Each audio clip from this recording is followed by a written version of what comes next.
Haryana police के द्वारा, central forces के द्वारा रोका गया। आपके 8 किसान घायल हैं, उनकी स्थिति कैसी है? उसके बाद आपने मीटिंग किया, कल फिर से आप एक कॉल लिया है दिल्ली चलो का, उसकी रणनीति क्या है? देखिए, आज लगभग हमारा जो मोर्चा दिल्ली आंदोलन 2 है, उसको चलते हुए 299 दिन हो गए। कल इसका 300 दिन हो जाएगा। और जो हमारा खनौरी बॉर्डर पर जगजीत सिंह डल्लेवाल जी अमर अनशन जो है वो 12वें दिन में दाखिल हो जाएगा। अभी इसीलिए हम लोग जब इस तरह का निर्दयी पुनः केंद्र की मोदी सरकार दिखाती है, जो जुल्म करती है देश के निहत्थे और किसान और खेत मजदूर के ऊपर, तो फिर अपनी रिकवरी के लिए भी हमें समय चाहिए होता है। तो अभी 20 किसानों की जख्मी होने की पुष्टि हो गई है। अभी डिटेल और आएगी, सबसे मिल रहे हैं। कल जो घटना हुई उसमें? हाँ, उसमें लगभग 20 किसान जख्मी हैं और जो 8 थे वो तो उधर अभी हॉस्पिटल में ही 14 किसान गए हैं। अभी शायद आज सबको छुट्टी मिल जाए या ना मिले, अभी देखते हैं। 2 गंभीर थे, एक को पटियाला रेफर किया गया था। हाँ, तो ये अभी स्थिति है। और अभी भी किसान जब होता है जो उसको घायल भी हो जाए, कुछ नॉर्मल चोट लग जाए, तो वो फिर भी उसकी परवाह नहीं करता। तो आज सबको मिलकर सबसे बात कर और भी घायलों की जो सूची है वो बढ़ सकती है, जो अभी तक जो हम देख रहे हैं। दूसरा, जो सरकार केंद्र सरकार है, उसका बातचीत करने का इरादा बिल्कुल नहीं है। उनकी ओर से कुछ भी पॉजिटिव या किसान मजदूर से वार्ता कर बात को बैठकर निपटाने का भी कोई कार्यक्रम हमें नज़र नहीं आ रहा। मोदी सरकार जो भी हमारे पॉलिटिशियंस हैं, चाहे जहां एनडीए की सरकारें हैं, इंडिया गठजोड़ की सरकारें हैं, उनका मानना होता है भी अगर हम इलेक्शन जीत गए तो यही सबसे अच्छा मापदंड है, भी हमारी नीतियों के साथ लोग चल रहे हैं, ऐसा वो कहते हैं। अब चाहे इंडिया गठजोड़ की सरकारें हों, चाहे मोदी सरकार की गठजोड़ की सरकारें हों, हम देख रहे हैं किसान मजदूर किसी की सरकार में भी खुश नहीं है। तो सभी सरकारों में समस्याएं हैं। अब पंजाब वाले बोले तो पंजाब की सरकार के से भी लोग खुश नहीं हैं। तो हम देखते हैं। और देखिए, जो भाजपा के प्रवक्ता लगतर पंजाब भाजपा हो या केंद्र की भाजपा हो, लगातार ये टीवी चैनलों पर बोल रहे हैं कि सुप्रीम कोर्ट ने कमेटी बनाई। कौन सी कमेटी भाई? एक पहले आंदोलन में कमेटी बनाई, उनका आज तक कुछ अता पता नहीं है। वो आईटीआई के तहत भी उसकी रिपोर्ट मांगी गई, उस रिपोर्ट में है क्या उसका भी नहीं अभी तक ज्ञात है, उसमें कुछ लिखा क्या नहीं लिखा। जो दूसरी दिल्ली आंदोलन 2 में रोड के बाद वो बनी थी कमेटी, उसने रिपोर्ट सबमिट कर दी भाई, रिपोर्ट तो दे दी सुप्रीम कोर्ट में। अब तो ये कमेटियों के नाम पर अब कब तक देश को भ्रमित करेंगे, देश को, किसान मजदूर को। हम ये कहना चाहते हैं कि आपका तो doctor M S Swaminathan commission था, उनकी रिपोर्ट आ गई। आप उच्चतम न्यायालय में आपने हल्फनामा दे दिया फिर हम C-250 के अनुसार फसलों के दाम नहीं दे सकते। और फिर पता नहीं भाजपा किस मुंह से कहती है भी हमने C-250 के अनुसार फसलों के दाम दिए। A+FL के आप जो दाम दे रहे हैं उसमें भी हो सकता है हमें आपत्ति हो, जो कह रहे हैं आप CACP के अनुसार। तो देश के किसान मजदूर की हालत अच्छी नहीं है। जो अभी 2014 में जो शांता कुमार कमेटी की रिपोर्ट थी, उसमें जो आपने ये माना था कि 6% किसानों की जो फसल है वो MSP के ऊपर बिकती है, बाकी 96% तो किसान वैसे बाजार में लुटे जाते हैं। अब तो ऐसा हो गया भी पंजाब हरियाणा में MSP कहते हम देते हैं, MSP से नीचे फसलें बिक रही हैं, जो धान और गेहूं की समस्या भी आ गई है। तो यही सबसे बड़ी बात है जो हम पैदा करते हैं, पूरे देश दुनिया के लोगों को बोलना चाहते हैं भी हमारी समस्या क्या। हम चाहते हैं भी जो हम पैदा कर रहे हैं उसका हमें उचित मूल्य मिले। उचित मूल्य तो दूर की बात है, हम कहते हैं कम से कम मूल्य हमें मिले। अब जो भी देश, कारपोरेट, जो भी कारखाने, सबको अपना मूल्य तय करने का हक है। उसको जो उसकी लागत खर्च आती है उससे अधिक मूल्य मिलता है।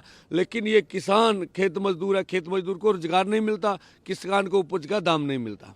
आप कह रहे हैं सरकार की मनसा बातचीत नहीं है, सरकार की तरफ से बयान आ रहे हैं, चाहे वो उपराष्ट्रपति साहब हों, धनखड़ साहब हों, या फिर कृषि मंत्री ने कल बोला है कि धरना प्रदर्शन करने की ज़रूरत नहीं है, हम सभी फसल को एमएसपी पे खरीदने को तैयार हैं। नहीं, देखिए, जो उपराष्ट्रपति जी ने बोला उनकी बात तो मानी नहीं गई।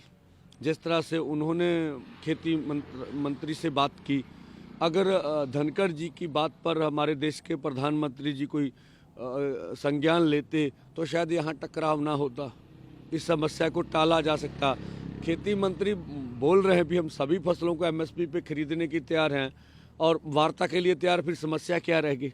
हम तो कहते हैं कृषि मंत्री जी आप प्रधानमंत्री से बात करिए, अभी चल रहा सत्र पार्लियामेंट का, प्रधानमंत्री जी बयान दें कि हम सभी फसलों के ऊपर फसलें खरीदने के तैयार है, तो इसका कुछ सुखद हल निकले। आपके पास प्रस्ताव नहीं आ रहा है बातचीत का? ना, मेरे पास कोई प्रस्ताव नहीं। मुझे कल भी पत्रकार पूछ रहे थे तो हमने बोला अभी तक जो हरियाणा के अधिकारियों ने बात की थी आगे का कोई भी हमारे पास सूचना नहीं है। तो इसीलिए मैंने बोला कि केंद्र घमंडी है, प्रधानमंत्री जी किसान मजदूर से, जो सबसे बड़ा देश का तबका है, सबसे ज़्यादा किसान मजदूरों की वोटें हैं, सबसे ज़्यादा किसान मजदूर है देश के एमपी चुन कर भेजते हैं। तो मैंने इसीलिए बोला था कि सत्ता पक्ष हो या विपक्ष हो, ऐसा लगता है पार्लियामेंट में देश के किसान और खेत मजदूर की बात करने वाला कोई बचा नहीं है। सर, राहुल गांधी कल उन्होंने बाइट दिया कि जो किसान प्रोटेस्ट कर रहे हैं, जो उनकी डिमांड है वो पूरा किया जाए, उनके ऊपर आंसू गैस के गोले छोड़े जा रहे हैं, ये गलत है। और आम आदमी पार्टी का जो यूनिट है वो भी कहीं ना कहीं आपकी डिमांड्स को लेकर के सरकार से अनुरोध कर रहा है कि उनकी डिमांड को पूरा किया जाए, उनके ऊपर टीयर गैस के गोले नहीं छोड़े जाएं, उनको दिल्ली जाने दिया जाए। नहीं, देखिए, जहाँ तक विपक्ष का सवाल है, अगर किसी ने बयान दिया है तो उसे हम अनुचित तो नहीं कह सकते, लेकिन जब किसानों के ऊपर जुल्म होता है, देश का पूरा मीडिया उसके ऊपर बोल रहा होता है, देश के लोगों का ध्यान होता है, तो वो उस संदर्भ में बयानबाजी करते हैं भी अब हम भी रोटी सेक लें अपनी सियासत की। वैसे विपक्ष का एजेंडा हो भी हम किसान मजदूर के मुद्दे के ऊपर लगातार केंद्र के ऊपर दबाव डालेंगे, या आम आदमी पार्टी का भी इसको एक एजेंडा बनाकर आगे लेके चलेंगे, वो हमें नज़र नहीं आता। एक तो है भी जब कोई बड़ा एक्सीडेंट हो गया या कोई बड़ा मुद्दा बन गया देश में तो सभी बयानबाजी करते हैं। तो मैं कहता हूँ विपक्ष को भी बयानबाजी से चलने वाला नहीं है। आप अपने प्रदेशों में अपने तौर से क्या कर रहे हैं किसान मजदूर के लिए? आपकी जहाँ सरकार है वहाँ किसान मजदूर कितना खुशी है, तो ये बातें देखने वाली है। तो मैंने इसीलिए बोला था, जो देश की पार्लियामेंट है, जिसे लोकतंत्र का मंदिर बोला जाता है, इतना किसानों के ऊपर जुल्म हुआ, उसमें चर्चा भी नहीं हो सकती। तो ये सत्ता पक्ष से भी सवाल है, आप वहाँ हमें कोस लो, हम में क्या कसूर है, या आप क्या बोलना चाहते हैं? देश की पार्लियामेंट के पटल के ऊपर आज किसान मजदूर की दशा के ऊपर बात होनी चाहिए। जो केंद्रीय बल हैं, जो पुलिस हमारे ऊपर तशद्दुद कर रही है, उसके ऊपर बात होनी चाहिए ना भी, क्या हमारा कसूर क्या है? अनिल विज मंत्री हैं हरियाणा सरकार में, उन्होंने कहा है कि जो किसानों के ऊपर जो टीयर गैस के गोले छोड़े गए उनके पास परमिशन नहीं है, बिना परमिशन के वो आएंगे तो पुलिस तो ऐसे ही स्वागत करेगी। और साथ में सर इंटरनेट सेवा बंद कर दी गई है अम्बाला डिस्ट्रिक्ट में 9 तारीख को। नहीं, देखिए, अब अनिल विज कितने घमंडी हैं जब वो कहते हैं भी पुलिस इस तरह से स्वागत करेगी। अब अनिल विज का बयान देखिए, ये कितना अपने आप में घमंड है। उनके खेतीबाड़ी मंत्री बोलते थे उसी हरियाणा सरकार के भी पैदल आओगे तो आपको जाने देंगे। अब रमनीत बिट्टू जी केंद्रीय राज्य मंत्री हैं, वो बोल रहे हैं भी अगर किसान पैदल जाएंगे तो हम स्वागत करेंगे। ये पहले इनसे ये पूछिए भी एक तो हो जाओ, आप भाजपा के ही हो या आप कहाँ बाहर से आए हो? आपको बयान देने के भी तमीज़ नहीं है। फिर कम से कम शब्दों की मर्यादा तो रखो। हाँ ठीक है, आप इलेक्शन जीत रहे हो, इलेक्शन जीतना कौन सा ये आपके पास आधार आ गया भी आप वाजिब हो? जो सुप्रीम कोर्ट की कमेटी बनी थी उन्होंने रिपोर्ट दी है। मैं से सवाल करता हूँ, 75,000 करोड़ का कर्ज है किसान के ऊपर हरियाणा में, वो कैसे चढ़ गया? अगर आप इतना ही अच्छा काम कर रहे हो तो इधर किसान स्ट्रगल क्यों कर रहे हैं? तो मुझे लगता है कि किसी भी मंत्री को बात बने ना बने बोलने से पहले 10 बार सोचना चाहिए, किसानों की भावनाओं को भड़काना नहीं चाहिए। कौन कौन से संगठन आपके साथ जुड़ रहे हैं कल के दिल्ली चलो मार्च 2 में? देखिए दो बड़े फॉर्म हैं। किसान मजदूर मोर्चा, हमारे पंजाब में 10 संगठन है। एसकेएम नॉन पॉलिटिकल के 14 संगठन है पंजाब के, ये 24 हो गए। हरियाणा के भी उनके अलग हैं, यूपी के अलग है, राजस्थान के अलग है, उत्तराखंड के अलग हैं, जैसे तमिलनाडु के अलग हैं, केरला हो गया, महाराष्ट्र में तो अभी हम नहीं सोचे, कर्नाटका हो गया। तो इस सब का के दोनों संगठनों के पास 100 के करीब आप संगठन है, जो इनके जो बड़े फॉर्म है, जो अम्ब्रेला छतरी के नीचे सब काम करते हैं। हाँ देखिए, पंजाब हरियाणा के बाद बाकी राज्यों में उतना बड़ी किसान मजदूर संगठित नहीं है, वो आमतौर पे जितनी उसकी क्षमता है वो काम करता। लेकिन अगर अब मध्य प्रदेश का सवाल करेंगे, मध्य प्रदेश बिहार में भी संगठन है, तो सोयाबीन को लेके जितने बड़े आंदोलन हुए वो भी भाजपा को देखना चाहिए। आपकी डबल इंजन वाली सरकार है, सोयाबीन को लेके 6000 भाजपा की राज्य सरकार ने मान ला भी सोयाबीन पे खर्च आ रहा। अब 4890 रुपये आप दे रहे, उससे भी 1200 रुपये कम पे सोयाबीन बिका। तो अब देश के साथ कैसा इंसाफ कर रहे हो? तो ना आपकी राज्य सरकारें जो है, गेहूं का रेट महाराष्ट्र में क्या माना उन्होंने, महाराष्ट्र की सरकार में, आप दे क्या रहे हो?